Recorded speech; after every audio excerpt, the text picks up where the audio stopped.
આજે કંઈ સમજાતું નથી એટલી બધી રસોઈ શેની બનાવી છે. આ રોટલાના તમે જોવો તો મોટે એક ગરવું ભર્યું છે ને બીજું એક છે. પછી આ બાર શું છે આજે? પેલા બધાને જય માતાજી. તો આપણે જો ટાઢી હાથમ હે ને તે આપણે શ્રાવણ મહિનાની હોય, પણ અમારે તો અહીંયા મા મહિનાની પાડે, પણ અમે મા મહિનાની નથી પાડી, એટલે અમારે ચૈતર મહિનાની પાડવાની. તો હાઈતમ મેડમ કેટલી આવે? વર્ષમાં 2 દાન આવે. વર્ષમાં 2 વાર સાહિત્યમ પાળવાની આવે છે અમારે, જે અત્યારે એક પાળે છે ને એક શ્રાવણ મહિનાની. છોકરાવાળાને ટાઢી હાથમ બહુ સારી. ટાઢી સાહિત્યમ સારી અને ધાર્મિક આવું બધું આવતું હોય છે આપણે વારંવાર તહેવારની અંદર.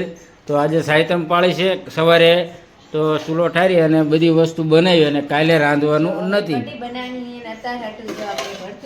અત્યારનું ભરતું બનાવી નાખ્યું છે ને કાલે બનાવવાની, કાલે માટે કઢી અને રોટલી બધી વસ્તુ બની ગઈ છે. મિત્રો મજા આવી તો લાઈક શેર અને સબસ્ક્રાઈબ કરવાનું ભૂલતા નહીં.